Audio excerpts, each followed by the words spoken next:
Continuamos con el tema 4, almacenamiento de sustancias químicas y residuos peligrosos. Aquí vamos a ver dos subtemas. El primer tema es el inventario de sustancias químicas y residuos peligrosos. El objetivo específico es clasificar a las sustancias químicas de acuerdo a sus características de peligrosidad y cumpliendo con lo establecido en las normas oficiales mexicanas. Vamos a definir como manejo de sustancia química peligrosa, mezcla o residuo peligroso en el centro de trabajo como el, el uso o el traslado, el transvase, el almacenamiento o el proceso en el cual esté presente tanto la sustancia química, la mezcla o el residuo peligroso.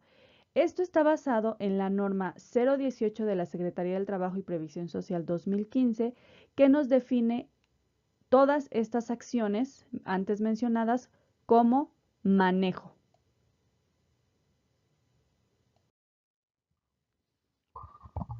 Muy bien, para poder entrar en materia del manejo integral de los residuos químicos peligrosos, es muy importante definir el, el manejo de los residuos peligrosos en 8 partes importantes, ¿sí? En 8 pasos.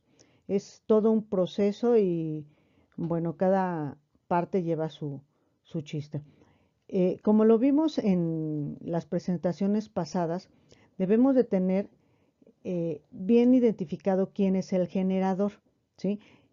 El generador se encarga de identificar a los residuos químicos peligrosos. También se encarga de clasificarlos, de separarlos y de envasarlos, ¿sí?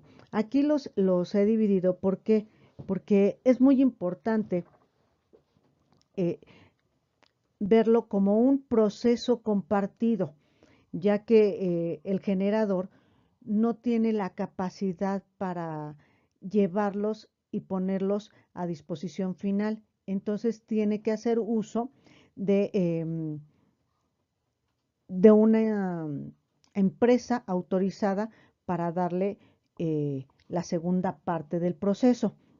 Entonces, el generador también almacena los residuos peligrosos, ¿sí?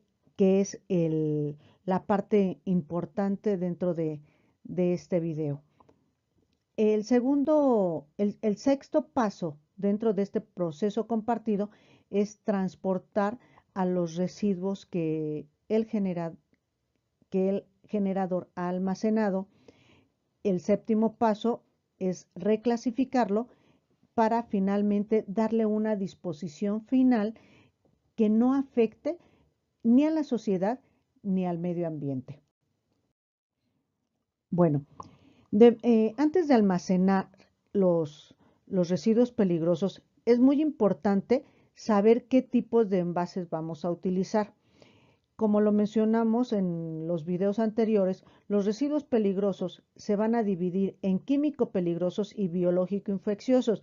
Dependiendo del tipo, vamos a envasarlos, ¿sí? Entonces, vamos a poder, en el caso de los biológico infecciosos, utilizaremos bolsas amarillas, ¿sí? Si se trata de residuos patológicos. ¿Cuáles son los patológicos? Son aquellos que son infecciosos, ¿sí? Y que son alguna parte del cuerpo humano o que son animales, ¿sí? Esos son los patológicos y que tienen un alto grado de infección. Los podemos encontrar en estado sólido o líquido y vamos a utilizar bolsas de polietileno o recipientes herméticos, pero de color amarillo.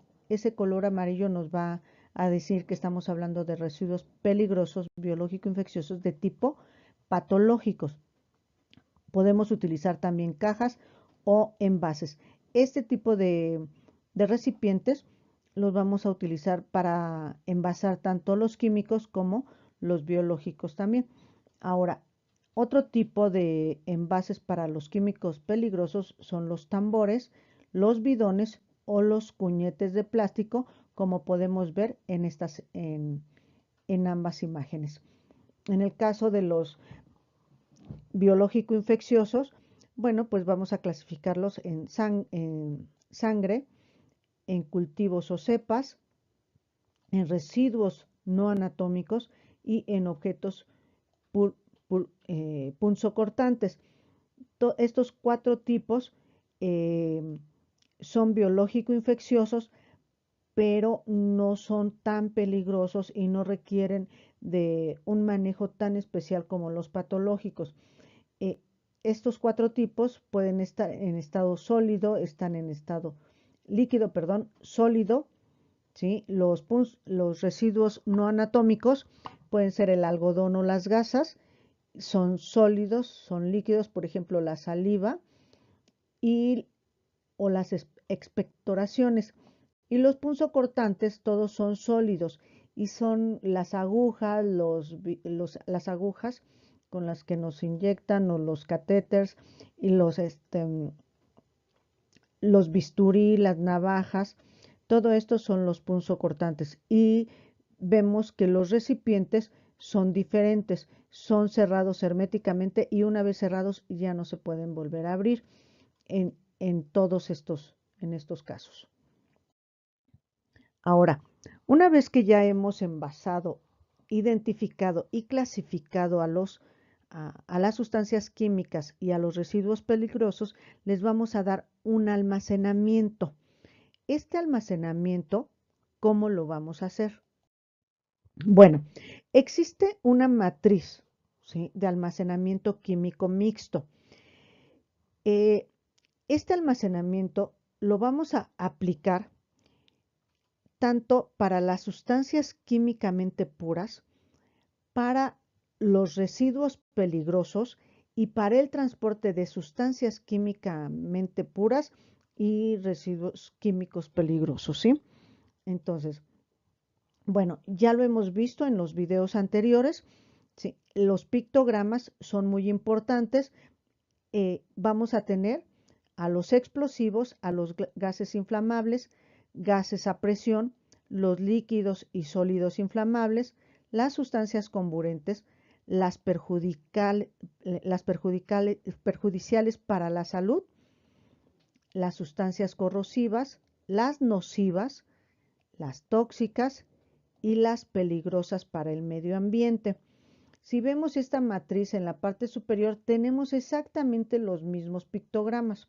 Ahora, ¿qué colores vamos a utilizar aquí? Primero, el color verde nos indica que podemos almacenarlos juntos, ¿sí? Debemos de verificar la reactividad en las hojas de datos de seguridad. El color amarillo nos está hablando de precaución. Esta precaución, ¿sí?, puede haber posibles reacciones individuales. Se debe de revisar la incompatibilidad en las hojas de datos de seguridad para saber si son incompatibles y qué condiciones específicas requieren. Y los rojos eh, quiere decir que se deben de separar, se deben de almacenar de manera separada, es decir, que son totalmente incompatibles. Entonces, esta matriz se va a utilizar de la siguiente manera. Vamos a cruzar, es como esos jueguitos de cuando éramos pequeños, los cruzamos, ¿sí? Y entonces 2 explosivos los podemos almacenar, pero con determinadas precauciones, ¿sí? Un inflamable con un explosivo no lo podemos almacenar. Y de aquí, todos los explosivos no se pueden almacenar con ningún tipo de sustancia. Deben de ser totalmente separados. Por eso, en esta parte, que son todos los explosivos, no se pueden almacenar juntos. Tampoco los inflamables, ¿sí?, se pueden almacenar con el resto de las sustancias, no las podemos separar, almacenar. Ahora, podemos almacenar los inflamables con otros inflamables, los gases a presión. Con los inflamables debemos de tener cuidado. Los gases a presión, con gases a presión, pues no tienen ningún problema, pues son del mismo tipo, pero el resto de las sustancias debemos de tener ciertas precauciones. Hay que revisar las hojas de datos de seguridad. Los líquidos y sólidos inflamables los podemos almacenar con gases a presión, con ciertas precauciones, y con los inflamables, pues sí los podemos almacenar, pero con los comburentes no lo podemos hacer. Y con los demás debemos de tener ciertas precauciones. De tal manera que si nosotros utilizamos esta matriz de almacenamiento químico, vamos a ver que es muy sencillo almacenarlas, ¿sí? Todas las amarillas debemos de tener precaución y bueno, también los del cuidado del medio ambiente. Ahora, el almacenamiento mixto de explosivos depende de las incompatibilidades mixtas, ¿sí? Y los líquidos corrosivos en envases quebradizos no deben de almacenarse, y mucho menos junto con los líquidos inflamables, excepto se encuentren separados por gabinetes o con debidamente aislados, ¿no? Para evitar accidentes. Otra matriz que se puede utilizar es esta que presentamos aquí, ¿sí? En donde nos están dando las divisiones de la ONU y el sistema globalmente armonizado. La clase ONU, UN, es de las Organizaciones Unidas, ¿sí? Y esta se divide a las sustancias químicas en 9 grupos, que son los explosivos. Estos explosivos tienen 5 divisiones. Los gases, que son también 3 divisiones. Dentro de los gases encontramos a los aerosoles, que son inflamables. El grupo 3 son los líquidos inflamables. El grupo 4, que son sólidos inflamables, explosivos y con reacción espontánea. Dentro del grupo 4 vamos a tener los sólidos, todos los inflamables, y tenemos 3 divisiones. Las sustancias comburentes son el grupo 5 y pueden ser también las comburentes y los peróxidos orgánicos.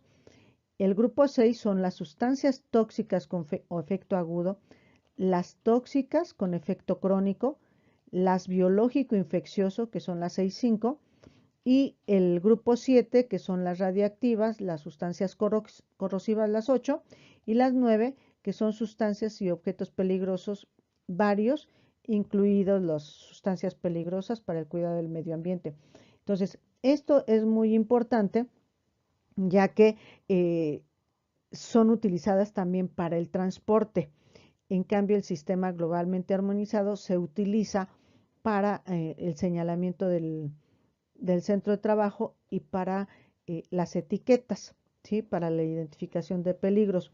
Los verdes, igual que el anterior, se pueden almacenar juntos, los amarillos con ciertas precauciones y los rojos no deben de juntarse, ¿sí?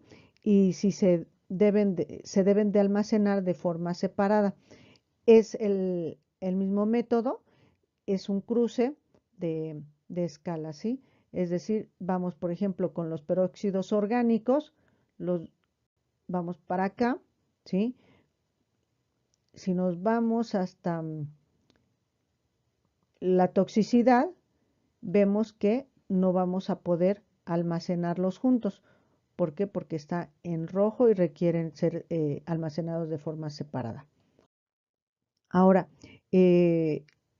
tomando como referencia que esto era un taller presencial, bueno, quisimos poner este ejercicio que dice, hay una persona que ha tenido capacitación, que ve un conjunto de sustancias, pero está viendo que son inflamables, que son irritantes, que hacen daño a la salud, que son muy tóxicas y que tienen cuidado del medio ambiente, entonces está viendo cómo almacenarlas.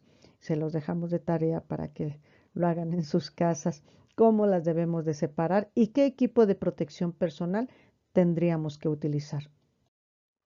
Muchísimas gracias. Continuamos con el video número 5.